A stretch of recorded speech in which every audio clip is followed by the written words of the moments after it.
Hey guys, Lex here, back with this is going to be a bit of a different thing. This is a mini, hopefully mini rambling review for the Final Fantasy Pixel Remaster games.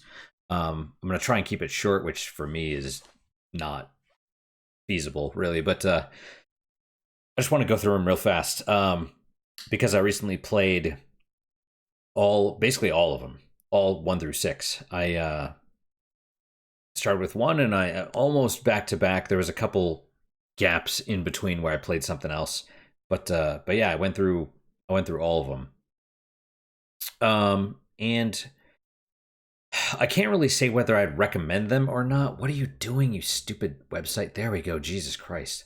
It was trying to like log me into the Nintendo account, and then when it couldn't do that, it was still. I don't know if you saw all the stuff at the bottom. But there's multiple places to get it. You can get it on Steam. You can get it on Nintendo eShop or whatever. Each game is normally $15 a piece, which seems pretty steep to me.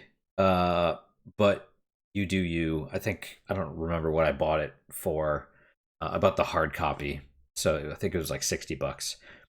Although it might have been on sale for like 30 or something. I can't recall exactly, but I'm always big on authentic experiences, and so if you're at all interested, if you're the type of person that's more interested in like history, like art history, video game history, whatever, then I would recommend doing it as close to the originals as possible, and that's actually very doable with emulators. Although I obviously can't condone.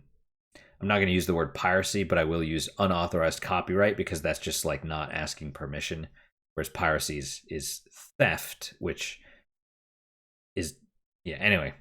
If you don't own the games, it's not theft. You know what I mean? So anyway, but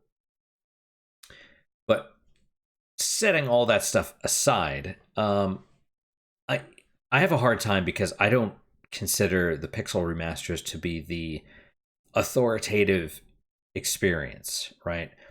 You take Final Fantasy 1, 2, and 3, which were on the Nintendo, and they are different than 4, 5, and 6, which were on the Super Nintendo.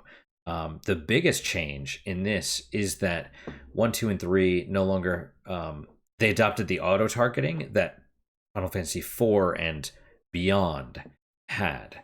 And for me personally, that creates a huge issue because I only played 1 on the original Nintendo. Like I went back and played it as an adult, and I will say that it's probably one of my favorites. The original on the Nintendo.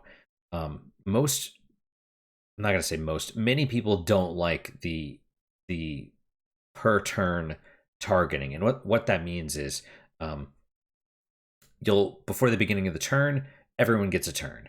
And you set your characters, you're like, I want this guy to attack this one and this one to attack this one, right? And so if you have all your dudes attack one target and that target gets killed, all the rest of your guys will do nothing. They'll attack empty air. And that's an adaptation of the original Dungeons and Dragons rules where it's like, okay, everyone's getting a turn. This round of combat, what do you want your characters to do? And the first and presumably second and third Final Fantasies are structured around that. And so what happens is, if you switch it so that you make them auto target if they just kill the first target, it basically trivializes the game. And then part of the quality of life things that they did was, they put an auto battle, so it'll just repeat your last turn selections, right? So you, at least in the first one, because it's not super complicated, you basically just have everybody attack and just hit the auto battle button and just sit back and wait. It also speeds up stuff, but it trivializes the game to the point where they actually had to make the final boss of the first one a legitimate threat. And they did that by making him 4 times harder, right? So in the original, what having the turns did or what having individual targeting accomplished was it basically made it so that you had to strategize your battles. There's other things that they did for quality of life purposes, like um, I think at one point you could only have like 30 potions or something like that, not the max 99, and you could only save in towns, and so the overall difficulty of the game was vastly increased. Enemies hit harder because you didn't have the healing options. It was required strategy and attrition, and it was far more tense. Even despite the really bare bones graphics. And so each battle could end your run, because you could only save in towns, and so you had to uh, go out into the wilderness and you had to find the dungeon, and then you had to go into the dungeon and you had to do whatever you were trying to do, whether it's kill the boss or find the crown or whatever. You had to go all the way down there, find it, and then get back out and get back to town before you could even save. Um, and also healing things like cottages, they would restore all of your stuff, but they were expensive, right? So you had to either grind or just be good. So it was far more old school in its difficulty. And in fact, the whole point of the thief class, despite them being generally useless for the first half of the game, was because they had the run command. Running, your regular characters trying to run from battle was a crapshoot, right? So if you needed to, because you'd find enemies, you'd get into battles where you were not prepared. All of a sudden, there would be like a spike in difficulty, and you're like, I cannot. You have to make a decision, right? Am I able to handle this? If I try and I screw it up and I die, then I lose all the progress that I've made, right? So having a thief was a legitimate tactical choice because they could run from battles, whereas having your knight or your mage decide they wanted to try to run, maybe it wouldn't work, and then you spend your turn trying to run from battle while these difficult enemies are just probably one-shotting you while you're trying to flee. But the Pixel Remaster trivializes the game, so that's a real tragedy, honestly. They're still fine, and I'm talking about the first three games. They're still fine, but the first one definitely had the roughest time from the Pixel Remaster. Like it's far less good than I think it was originally. And then, at least the Pixel Remasters for music, they give you they give you the original tracks, or you can choose the arranged tracks, but the problem is the arrangements don't keep the same tone. They don't keep the same like emotional weight that the original tracks did. You go into the Earth Cave and you think earth, deep, heavy, whatever. So you'd expect to hear in the more modern version, you'd expect to hear like drums or like deep tones like bass. Instead, I think it's like woodwinds and flutes and stuff, and it's like that's too light. It's far too light for something that's really heavy and oppressive. And so I mean, yeah, I would recommend the original for the first game. But it's fun to tool around it. You could try different builds and all that stuff. That's honestly something the first three do well that the later three, except for maybe five, tend to lack, is party composition, right? So you could try different builds, you could try different classes, different characters, and the first three do that pretty well, and it feels like a different game a lot of the time. Whereas 4, 5, and 6, definitely 4 and 6, it's like your characters are set, your classes are set, sort of, but it just feels less. It feels like there's less variety, less replayability. I played 2, and this is the first time I've been able to finish 3, because I tried 3 on the 3DS, and I think I tried the original NES version way back in the day, and I couldn't get into it for some reason. 2 and 3, I would say, are probably far more punishing on the original versions. 2 is more. This is where they're still trying to be experimental, right? So in 2 they do something where, like, the more you attack with physical weapons, you have a chance to gain strength, right? You do, and then each weapon you have the ability of, like, proficiency within that weapon. Um, Same with magic. It's like you cast more magic and then your intelligence goes up. You use and specific spells, like use the fire spell a lot, you get better with the fire spell. And it's not like fire 1, fire 2. It's you have the fire spell, and the more that you use it, it levels up, and then it becomes fire 2, which is interesting. And I feel like the Pixel Remaster probably fixes some of that, because in the original, if you would gain strength, you would have a chance to lose intelligence, right? So you couldn't have a guy that was, or a character that was both good at weapons and magic. You basically had to focus on one or the other. You actually had to have a plan and have a build. Whereas the Pixel Remaster of 2, it's just you could level up everything and there's no penalties, which it's a trade-off. You know, some people like that system. Some people prefer the harshness of the original. And then something that 2 in the Pixel Remaster does is they make it, the initial leveling of weapons and spells takes less. I think in the original one, you'd have to attack with a weapon or cast a spell 100 times before it would go up a level. And that's a lot. That's a lot.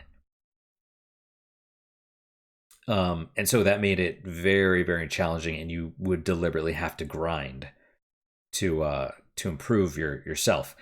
This, it's a little easier. It's far more easier, except I think there's 16 levels that your weapons and spells can get to, and you basically stop growing at 10 unless you deliberately. You sort of have to exploit the final area. You have to grind in the final areas because it's based off the level differences that your party is versus the enemies, right? So you have to go into the final area for your stuff to actually gain proficiency, which is kind of, I mean, I get it, but feels like there's a better way to do that. And that's ultimately the problem that I have with a lot of the Pixel remasters is they're trying to modernize these games without understanding the purposes behind the systems in the first place. You know, it's like, oh, this is the theme of this song, so let's just do an arrangement of it. And they it's like a cover of the song, but it doesn't have the original emotion behind it, or it doesn't portray the proper tone. And so it's a problem. It's a real problem. And I would say the closer they get, like 6 is probably the most accurate. The Pixel Remaster is probably the most similar to its original Super Nintendo release, but that also has problems. So we'll get there, but we'll just go. Jeez. Excuse me. So we talked briefly, and this is not a comprehensive review of all of these things. Like I said, it's just kind of a light touching of them. 3 is probably the better of the original 3. 3 is probably the best of the Pixel remasters, unfortunately. 1 is one of my favorites, one of my top Final Fantasies of all time. But excuse me, of the remasters, 3 is probably my favorite because it does have, it's where they finally introduced the job system. Let me rephrase that, because there was classes in the original, but this one they give you the ability to change them, and so it is expected that you're going to be changing your party throughout. And in fact, there's portions where they literally force you to have an entire group of mages. And it's not actually that painful to switch over. because I think what this one does is it keeps your in the original, and even I think in the 3DS version, um you had character level and you had job level. And so your character, you would, let's say you made your character a warrior, right? As he did actions in battle, his job level would go up. He would gain proficiency as a warrior, but he would also get experience, and so his character level would go up. And what that basically did was, if you were uh, your underlying hit points and all that stuff was based off of your gains in whatever class you were. So the warrior would gain more hit points. And so if you were to switch classes, then let's say you were a mage for most of the game and you switch to a warrior, your hit points are going to be super low because you've been gaining hit points based on the mage class, right? Similarly, if you were a warrior the whole time and then you switch to a mage and now you need your characters to be able to use magic, well, they can't cast any spells because they haven't been using their mage abilities. So you have to grind to get your character to be able to cast more than basic spells. That's terrible. That sucks. That slows down the whole. If the whole point of the game is like fluid class changes and stuff, that really, really sucks. And I realize grinding is a big part of the Final Fantasy games, but you know, I have less tolerance for that as I get older. So that's how it is. The Pixel Remaster, on the other hand, basically says, okay, your character level, whatever, now you're a mage, and you can cast abilities that are similar that you would be able to cast, right? As if you were a mage the whole time. There's a reason. There's something that job level actually does, and I think it's accuracy, if I remember right. So if you have a character that's a mage the whole time and then he switches over to a warrior, he has the amount of hit points that he would have had he been a warrior the whole time, I think. Right? So that's a little bit more forgiving. And then if you have a warrior and you switch over to a mage, you can cast all of the things that you could had you been a mage the whole time, but you won't be good with the magic, and so you have a chance of missing, which is interesting. And I think that's pretty forgiving as well. And it does those. It's a lot more forgiving as far as job levels as well. Like it used to, it would take like so many attacks or so many actions to get a job level, and now it's. I don't think it's actions. I don't remember exactly what it is, but it's it can be pretty fast. You get to the end of the game and you switch over, you end up getting you can find a couple secret classes, so to speak. They're not really secret, but you can find some. You can find like the advanced classes at the very end of the game, and you're just like, well, now what? Because I can't switch to those. No, you just switch over and you just keep fighting, and they'll get good. You know what I mean? So it's far less painful and far less grind heavy than the original one was, and even the DS, right? So me personally, I'd probably say Final Fantasy III is the superior version from a gameplay perspective, just because it shaves down a lot of the pain points that the original did. 2, probably the same way, but 1, unfortunately, a bit less of the pain points, more like the tension, the survival and stuff, right? 1, by trying to shave down the pain points, they remove a lot of what makes the original, what made the original, right? They removed a lot of they removed the challenge instead of just improving the quality of life. So 4, 5, and 6, Super Nintendo. Here you start to get far more story based, shall we say. Like 1, 2, and 3 were more, story wasn't necessarily an afterthought. They actually had, especially the first one, actually had pretty great stories, but they were very bare bones.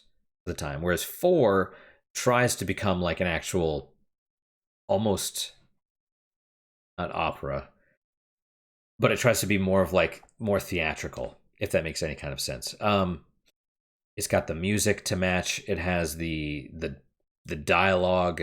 It has the more sweeping stuff.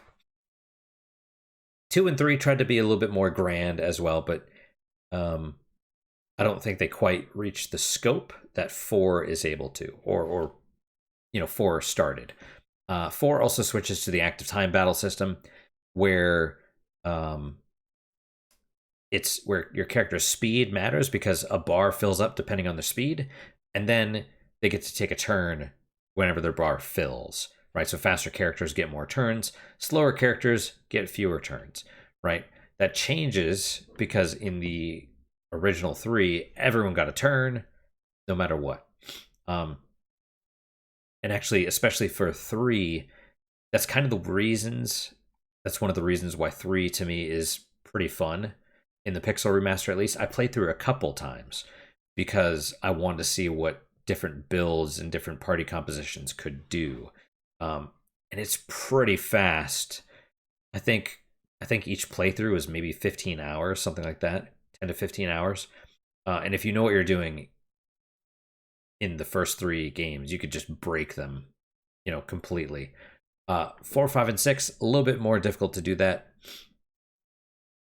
But yeah, 4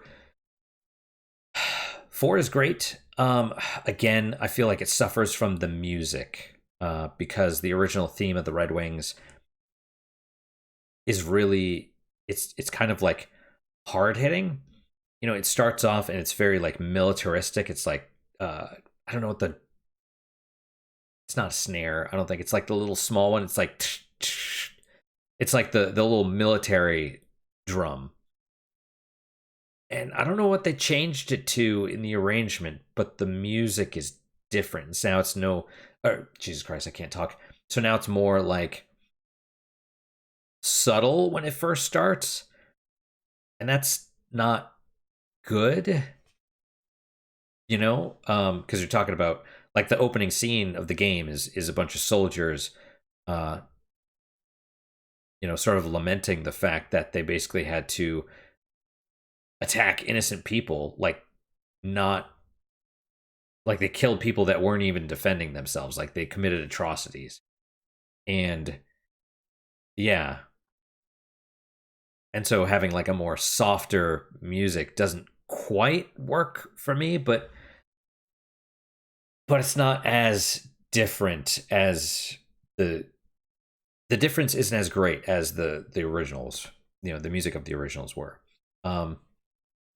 So 4, I'd still recommend. It is less easy to break, and so it's overall a bit more challenging as a result, which, your mileage varies, but 4 is still a solid recommendation from me. 5, I'm not a big fan of regardless. It's too long, it's very slow, it's very sort of grind heavy.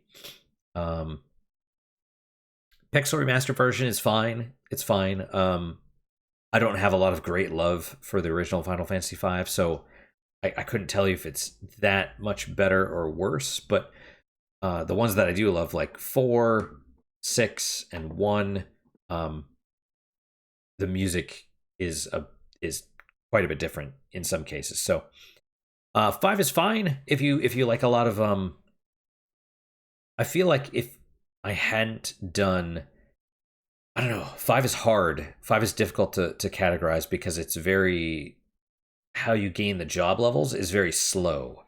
Even when they're like, oh, at the final area, you get, you'll fight battles that'll have hundreds of job points. And it's like, yeah, you mean right before the room, right before the final boss where you can grind and get your levels up? Yeah, okay. But until then, no, you're getting like piddly job levels.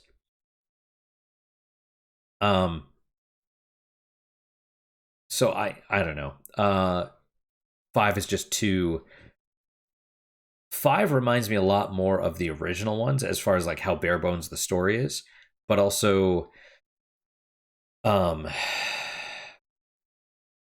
just, I don't know, to me it just drags on. It's one of my least favorites. I'd probably rather play, a lot of people give 2 shit. I'd probably rather play 2 before 5, just because 5 just feels so long to me. And then 6, definitely one of my favorites, especially as an adult. I didn't really pick up on a lot of the stuff as an adult, or sorry, as a kid. It is really interesting, actually, especially from a, like, the themes, because you have characters, for example, like Terra and Shadow, that are foils to each other. You know, the whole game in a way is about it's really interesting when the developers start putting their own, or using their own personal tragedies as the emotional core of the game.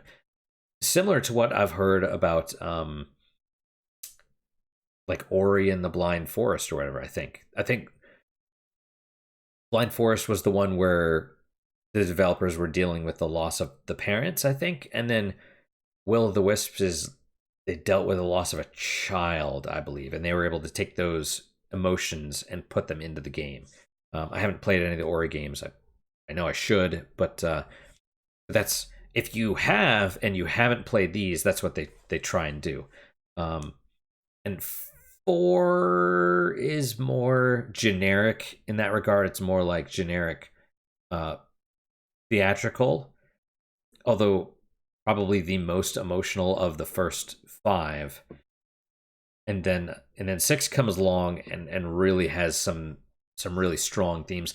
A bit less strong of a, maybe the overarching story in 6 is a little bit less strong than 4.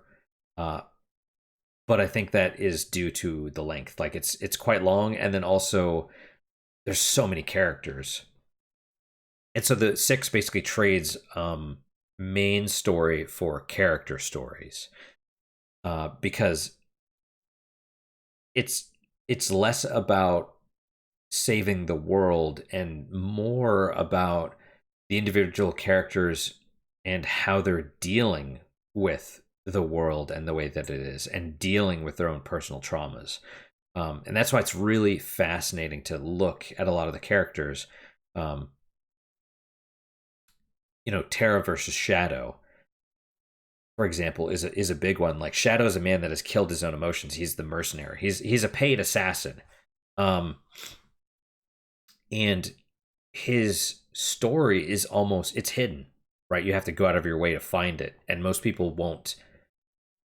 You'll have to look up a guide, generally speaking, to get his story, and even then, it's told in an incomplete fashion. It's really fascinating. Him, how Shadow, Terra, and Kefka all compare. They share a lot of the same character, not character motivations. That's the wrong word, but they're different categories of the same idea in a way, right? So Terra and Shadow are both like emotionally dead, but Shadow has killed his own emotions while Terra's were killed for her. She starts out as a slave, right? Like, it's really amazing going back as an adult and playing some of these games, because as a kid you're just like, oh yeah, she was controlled by the Empire, she had a slave crown, ha ha ha. But as an adult, I'm like, whoa, she's been a slave like this whole time, and that's hard. And so she's trying to awaken her own emotions, as opposed to Shadow, who has killed his. And then the resolution of their stories and how that works is interesting as well. And then you have Kefka, who is similar to Terra in that his situation was basically imposed upon him. But he's more similar to Shadow in how he chooses to deal with his traumas, right? So it's really interesting. Although, again, the music, I'd say as far as the music for 6 goes, it is the closest to how it was in the original. The differences between the arranged versions and the original versions are, the difference is smaller. Um, but for example, Terra's theme, they bring the sax in, which is what the MIDI. It was like, I don't know what MIDI stands for. It's an acronym or something. But the sound chip of the Super Nintendo, it was very not as simple as the Genesis, but it was definitely not like full theatrical capabilities, right? Um, it was able to do what it could do. It was capable of creating great, fantastic music, but it's a little bit tinny. You know what I mean? So, for example, if you're playing a saxophone, you don't get the full range of all the notes. It doesn't. It sounds. It's imitating a saxophone. It doesn't sound like a saxophone. Um, and so they tried to make the music what it should have been, I think. But then Tara's talking about love, how she wants to learn what love is, and the saxophone comes in, and it sounds like a porno. Kind of, it's like sensual, and I'm just like, this is an underage girl that's awakening in a sense, and she wants to know what love is, and you're playing sensual saxophone music. It's like, that does not feel right to me. But then you have things where they kind of knock it out of the park, like the opera scene, which is fantastic. And even how they take some of the bitmaps, like the opera, which they were struggling to make them look good back on the Super Nintendo because they wanted to have a bunch of layers, but all they could have was sort of a pixelated bitmap and change that.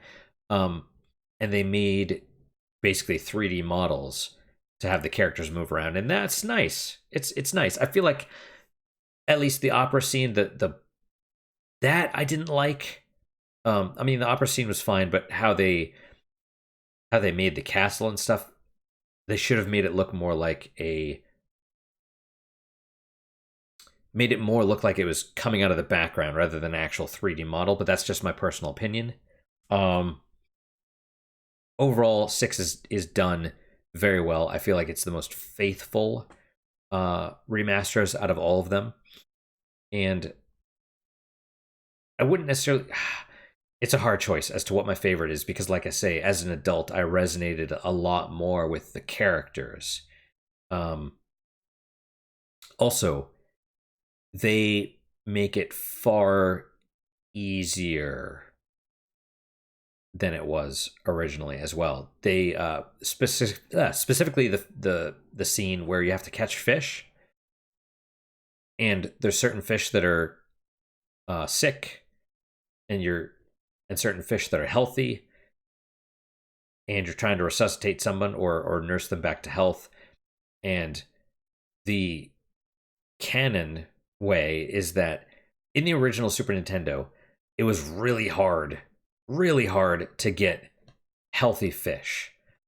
And so what would happen is you had to keep going back to the shore and trying to catch fish with your hands. And the only fish you'd be able to catch would be the slow ones, which are the weak and dying ones, and the rotting ones, right? Fish that are sick.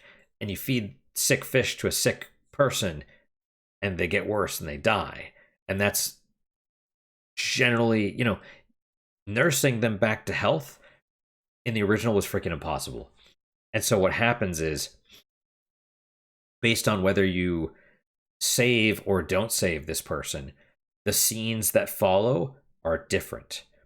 And that there's some of the ending scenes based on that, and they don't make sense if you save this person. It doesn't make sense. Anyway, and it changes a lot of the meaning as well. So anything else? Oh, I guess the big thing with 6 is all the Pixel remasters have like this really shitty font. It's the it's the modern font, but it looks like Times New Roman or something like that, it's really bad. But if you change it to classic, then at least for 6, there will be times where text will be displayed over the screen without a text box. It's like one of the characters is just saying it. And it blends in. It's really hard to see because it's pixelated on a pixelated background. So it's really difficult, and I don't know. Anyway, nitpicks, but we can go through just real fast. If for whatever reason you've never played a Final Fantasy game or one of the originals, let me just kind of show you what they look like a little bit. So that's a scene from the original. That's the classic scene, right? And then this is what 2 looks like. 3, 4, and you could tell like because this is more Super Nintendo looking. The originals were very bare bones a lot of the times. And then 4 and some of us 5 and then 6, but that's kind of what they look like. One of the issues I feel is they all look the same, right? And this is what I mean. Can you see that? Yeah, this is what I mean about the font. It just looks very mobile. You know what I mean? It just doesn't look right. And all the games, especially when you play them back to back, especially the originals, it feels like they lost their individuality. It just feels like they're all painted now with the same brush, which they are. It's kind of like how if you've ever played RPG Maker games, they all feel the same or look the same. That's how this is. All the originals, they now feel the same. Whereas before, every time one came out, they were a little bit better graphics, a little bit something different. You could see that they were improving, and those changes are all gone. Additionally, at least with the first one, the I don't know what you call it, the emptiness of some of the game felt oppressive. It actually worked along with the game because the game itself was so challenging. I was going to say difficult or hostile, but the game itself was so challenging. Like, enemies did not pull their punches. That was the whole reason for the everyone takes a turn and you sort of set who you want to attack because you had to strategize. You had to kill the enemies quickly. You couldn't just sit there and wail on each other like the more modern games do. You had to kill them within a few turns because they were just so tough and you did not have the ability to heal. That's why party build or party loadout mattered, because you needed the mages, because the mages would be able to hit everyone all at once with their magic. They had a limited amount of it, but they didn't have to worry about targeting. They're just like, this attack hits everyone. And so it created this really interesting thing. And then especially you go into these dungeons and the backgrounds are all black and it's empty and it just feels lonely. And then the music, especially for the Marsh Cave, was very like simple, whereas now it's like all instrumental and everything like that. It's like, look at how amazing this is, it's so amazing. But back then it was like, this is stripped down, this is bare bones, it's hostile. It is very, you don't want there to be much because you're in danger. There's the more things there are, it's like you are the only good thing, everything else is dangerous, and so the more things there are, the more in danger you are. And so it's more simple. I don't know, that's kind of my thoughts on Final Fantasy 1 through 6. If you've never played any of the first 6, if you're going to play a Final Fantasy, if you've never played a Final Fantasy, I would probably recommend 10.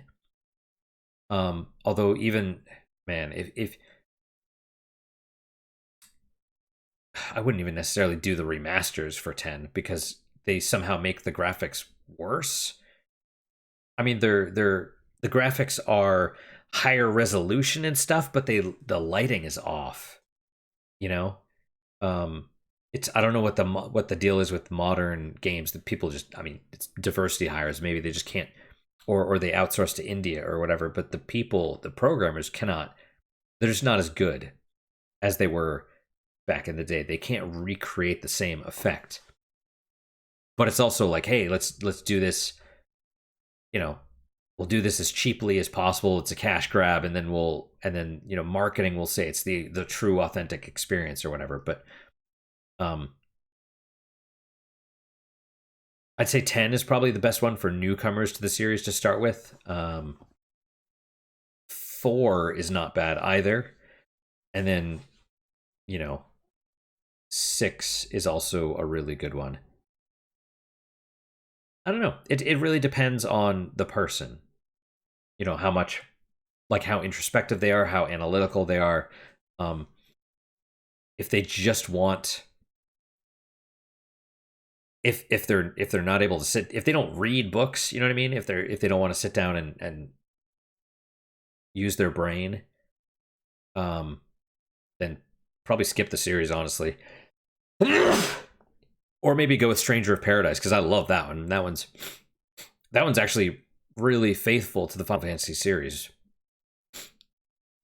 But yeah, especially playing through this, playing through the first one, where it's like, yeah, the memory of their struggle buried in their hearts. I'm like, oh, that's where they get that line from in Stranger of Paradise. Like, I totally forgot. But anyway, that's it for today, guys. Thank you guys so much for your time and attention. Really appreciate it. Really hope you guys are enjoying these episodes. Any questions, comments, concerns, good, bad, or different, let me hear them. I do read all of them. I do try and respond, but I'm socially retarded, so my responses aren't always good or immediate. Usually it takes me a few days to respond anyway. So, but I do hope to see you guys next time. Until then, guys, take care.